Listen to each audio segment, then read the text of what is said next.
Welcome to Rapid Education channel. आज मैं अज्ञे की कुछ कविताएं सुनाने वाली हूं जो NTA नेट सिलेबस में हैं और इसका एक्सप्लेनेशन मैं नहीं दे रही हूं, बस आपको सुना रही हूं। इसकी पंक्ति वगैरह आए तो आपको याद हो जाएगा। ये दीप अकेला, ये कविता का नाम है। यह दीप अकेला स्नेह भरा है, गर्व भरा मत माता, पर इसको भी पंक्ति दे दो। ये जन है गाता गीत जिन्हें फिर और कौन गाएगा, पन डुब्बा ये मोती सच्चे फिर कौन कृति लाएगा।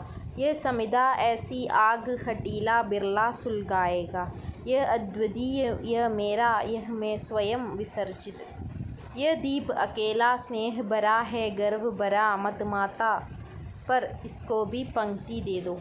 यह मधु है स्वयं काल की मौना का युग संजय, यह गोरस जीवन कामधेनु का अमृत पूत पय। यह अंगुर फोड़ दरा को रवि को ताकता निर्भय, यह प्रकृति स्वयंभू ब्रह्म अयुता, इसको भी शक्ति दे दो। यह दीप अकेला स्नेह भरा है, गर्व भरा मत माता, पर इसको भी पंक्ति दे दो। यह वो विश्वास नहीं जो अपनी लघुता में भी कांपा, वह पीड़ा जिसकी गहराई को स्वयं उसी ने नापा। कुत्सा अपमान अवज्ञा के धुंधुआते कड़वे तम में, यह सदा द्रविद चिर जागरूक अनुरक्त नेत्र। उलंब बाहु यह चिर अखंड अपनापा, जिज्ञासु प्रबुद्ध सदा श्रद्धामय, इसको भी भक्ति दे दो। यह दीप अकेला स्नेह भरा है, गर्व भरा मत माता, पर इसको भी पंक्ति दे दो। ये नई दिल्ली से प्रकाशित हुई है 18 अक्टूबर 1953 में। पहली कविता है कलगी बाजरे की। हरी बिचली घास डोलती कलगी चरहते बाजरे की, अगर मैं तुमको ललाती सांझ के नभ की अकेली तारिगा, अब नहीं कहता यह शरद के शोर की निहार न्याही कोही। टटकी कली चंबे की वगैरह तो नहीं कारण कि मेरा हृदय उथला या कि सूना है या कि मेरा प्यार मैला है, बल्कि केवल यही ये उपमान में मैले हो गए हैं, देवदा इन प्रतीकों के कर गए हैं कुछ।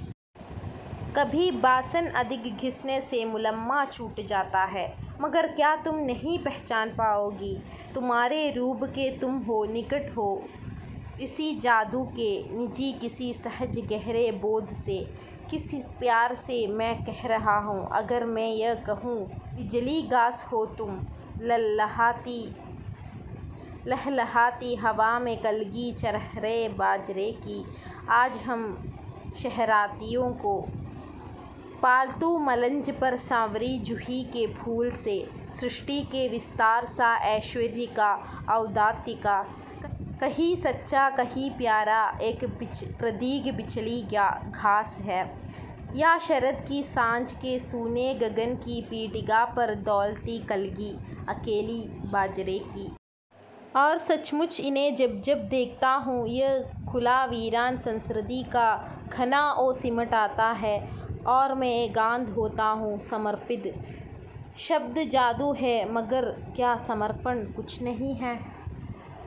ये कविता 1949 में प्रकाशित हरी घास पर क्षण भर कविता संग्रह से ली गई है। अगला देखिए अज्ञे की कविता हरी घास पर क्षण भर, ये 1949 में प्रकाशित है। आओ बैठे इसी ढाल की हरी घास पर, माली चौकीदारों का यह समय नहीं है, और घास तो अधुनातन मानव मन की भावना की तरह सदा बिछी है, हरी न्योती कोई आकर रौंदे। आओ बैठो तनिक और सेट कर, कि हमारे बीच स्नेह भर का व्यवधान रहे, बस नहीं दरारें सब विशिष्ट जीवन की। चाहे बोलो चाहे धीरे धीरे बोलो, स्वगत गुनगुनाओ चाहे चुप रह जाओ, हो प्रकृतस्थ तनो मत कटी चंटी उस बाट सरीखी, नमो खुल खिलो सहज मिलो अंदस मिद अंदस संयद हरी घास सी। क्षण भर भुला सके हम नगरी की बेचैन मुदगती गडमड अकुलाहट, और न माने उसे पलायन। क्षण भर देख सके आकाश, धरा, दूरवा, मेघाली, पौधे, लता, दौलती, फूल, झरे पत्ते, तितली, फुनगी पर पूंछ उठाकर इतराती छोटी सी चिड़िया, और न सहसा चोर कह उठे मन में, प्रकृतिवाद है स्खलन, क्योंकि युग जनवादी है। क्षण भर हम न रहे, रहकर भी सुने गूंज भीतर के सूने सन्नाटे में किसी दूर सागर की लोल लहर की, जिसकी छाती की हम दोनों छोटी सी सिहरन है, जैसी सीपी सदा सुना करती है। क्षण भर लय हो मैं भी तुम भी, और ना सिमटे सोच की हमने अपने से भी बड़ा किसी भी अपर को क्यों माना। क्षण भर अनायास हम याद करें तिरती नाव नदी में, धूल भरे पथ पर आषाढ़ की भबक झील में साथ तैरना, हंसी अकारण खड़े महावट की छाया में, वदन घाम से लाल, स्वेद से जमी अलग लट, चीड़ों का वन, साथ साथ दुलकी चलते दो घोड़े, गीली हवा नदी की, फूले नतुने बर्राई सीटी स्टीमर की, खंडहर ग्रथित अंगुलियां, बासे का मधु, डाकिये के पैरों की छाप, अधजानी बबूल की धूल मिली सी गंध, झरा रेशम शिरीष का कविता के पेद, मस्जिद के गुंबद के पीछे सूर्य डूबता धीरे धीरे, झरने के चमकीले पत्थर, मोर मोरनी घुंघरू, संताली झूमर का लंबा कसक भरा आलाप, रेल का आह की तरह धीरे धीरे खींचना, लहरें, आंधी, पानी, नदी किनारे रेती पर बित्ते भर की चाह, जाड़ की अंगुल अंगुल नाप नाप कर तोड़े तिनकों का समूह, लू मौन याद कर सके अनायास, और न माने हम अतीत के शरणार्थी है। स्मरण हमारा जीवन के अनुभव का प्रत्यवलोकन, हमें न हीन बनावे प्रत्यभिमुख होने के पाप बोध से। आओ बैठो क्षण भर, यह क्षण हमें मिला है नहीं नगर सेठों की फैयाजी से, हमें मिला है यह अपने जीवन की निधि से ब्याज सरीखा। आओ बैठो क्षण भर, तुम्हें निहारूं, अपनी जानी एक एक रेखा पहचानूं, चेहरे की, आँखों की, अंतर्मन की, और हमारी साझे की अनगिनत स्मृतियों की तुम्हें निहारूं। झिझक न हो निरखना दबी वासना की विकृति है, धीरे धीरे धुंधले में चेहरे की रेखाएं मिट जाए, केवल नेत्र जगे उतनी ही धीरे। हरी घास की पत्ती पत्ती भी मिट जावे लिपट जाटियों के पैरों में, और छांटियाँ भी घुल जावे क्षिति रेखा के मसृण ध्वांत में। केवल बना रहे विस्तार हमारा बोध मुक्ति का, सीमाहीन खुलेपन का ही। चलो उठे अब तक हम ते बंधु सैर को आए, देखे है क्या कभी घास पर लोटपोट होते सतबैये शोर मचाते, और रहे बैठे तो लोग कहेंगे धुंधले में दुबके प्रेमी बैठे हैं। वह हम हो भी तो यह हरी घास ही जाने, जिसके खुले निमंत्रण के बल जग ने सदा उसे रौंदा है, और वह नहीं बोली। नहीं सुने हम वह नगरी के नागरिकों से, जिनकी भाषा में अतिशय चिकनाई है साबुन की, किंतु नहीं है करुणा। उठो चले प्रिय। कितनी नावों में कितनी बार एक कविता है जो कितनी नावों में कितनी बार कविता संग्रह में समाहित है। इस कविता संग्रह को भारतीय ज्ञानपीठ पुरस्कार प्राप्त हुआ था। कितने नावों में कितनी बार, कितनी दूरियों से कितनी बार, कितनी डगबग नावों में बैठकर मैं तुम्हारी ओर आया हूँ, ओ मेरी छोटी सी ज्योति। कभी कुहासे में तुम्हें ना देखता भी, पर कुहासे की ही छोटी सी रूपहली झलमल में पहचानता हुआ तुम्हारा ही प्रभा मंडल।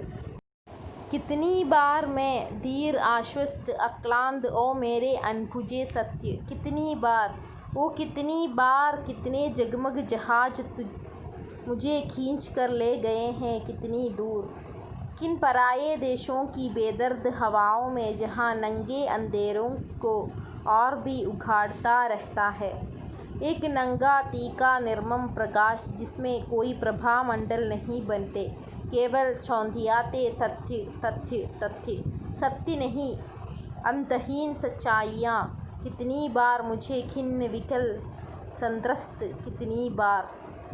एक और कविता है जो बहुत लंबी कविता है, असाध्य वीणा। ये उनकी एकमात्र लंबी कविता है जो 1961 को प्रकाशित हुआ था। इनकी ये कविता आंगन के पार द्वार नामक उनकी कविता संग्रह में संकलित है। असाध्य वीणा एक जापानी पुराकथा पर आधारित है। यह कविता अगोकुरा की पुस्तक द बुक ऑफ टी में टाइमिंग ऑफ द हार्प शीर्षक से संग्रहित है। नरेंद्र शर्मा ने अपने एक लेख में यह कथा इस प्रकार दी है। लुंगामिन खाल में एक विशाल कीरी वृक्ष था जिससे इस वीणा का निर्माण किया गया था। अनेक वादक कलाकार प्रयत्न करके हार गए पर वीणा नहीं बजा सके, इसलिए इसका नाम असाध्य वीणा पड़ गया।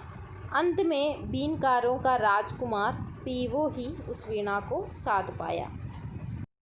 लेकिन अज्ञेय द्वारा रचित असाध्य वीणा कविता में कथा नितांत भारतीय संदर्भों में ही गढ़ित होती है और इस तरह गढ़ित होती है कि उसका अभारतीय रूप धुल जाता है, यानी अभारतीय कविता है, उसका मूल अभारतीय है ऐसा प्रतीत नहीं होता।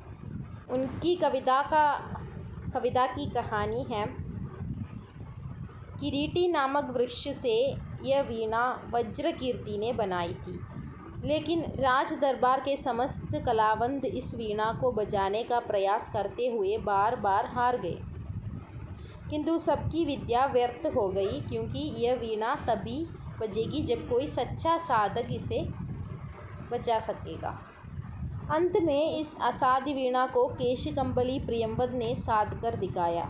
जब केशकम्बली प्रियंवद ने असाध्य वीणा को बजाकर दिखाया, तब उससे निकलने वालों स्वरों को राजा रानी और प्रजाजनों ने अलग अलग सुना। किसी को उसमें ईश्वरीय कृपा सुनाई पड़ रही थी तो किसी को उसकी खनक तिजोरी में रखे धन की कनक लग रही थी, किसी को उसमें से नववधू की पायल की रुंझुन सुनाई दे रही थी, तो किसी को उसमें शिशु की किलकारी की ध्वनि सुनाई पड़ रही थी। असाध्य वीणा जीवन का प्रतीक है। हर व्यक्ति को अपनी भावना के अनुरूप ही उसकी स्वर लहरी प्रतीत होती है। व्यक्ति को अपनी भावना के अनुरूप ही सत्य की उपलब्धि होती है तथा भिन्न भिन्न व्यक्तियों को कला की प्रतीति भिन्न भिन्न रूप में होती है, क्योंकि उनकी आंतरिक भावनाओं में भिन्नता होती है। इसमें यह भी ध्वनित होता है कि कला की विशिष्टता उसके अलग अलग संदर्भों में अलग अलग अर्थों में होता है। एक कविता जब एक कवि लिखता है तो उस लिखने के बाद उस कविता वहाँ पे केवल कविता रह जाते हैं, उसके रचने वाले का वहाँ महत्व नहीं, कविता है और उसे पढ़ने वाला उसका मतलब तय कर सकते हैं। अज्ञेय का पूरा नाम सच्चिदानंद हीरानंद वात्स्यायन है और उनका जन्म 7 मार्च 1911 में हुआ और उनका निधन 4 अप्रैल 1987 में हुआ। उनकी प्रमुख कृतियां हैं हरी घास पर क्षण भर, बावरा अहेरी, इंद्रधनु रौंदे हुए थे, आंगन के पार द्वार, कितनी नावों में कितनी बार नामक काव्य संग्रह के लिए 1978 में भारतीय ज्ञानपीठ पुरस्कार मिला था। आंगन के पार द्वार के लिए 1966 में साहित्य अकादमी पुरस्कार मिला है। ये कवि शैलीकार, कथा साहित्य को महत्वपूर्ण मोड़ देने वाला कथाकार, ललित निबंधकार, संपादक और अध्यापक के रूप में जाना जाता है। ये एक क्रांतिकारी आंदोलन से संबंधित रखते थे और इनकी आत्मकथात्मक रचना है शेखर एक जीवनी नामक उपन्यास, जो 2 भागों में प्रकाशित है। तीसरा भाग प्रकाशित होने वाली थी लेकिन वो पूरा नहीं कर पाए। इन्होंने जापानी हाइकू कविताओं का अनुवाद हिंदी में किया था। ये तारा सप्तक के संपादक थे।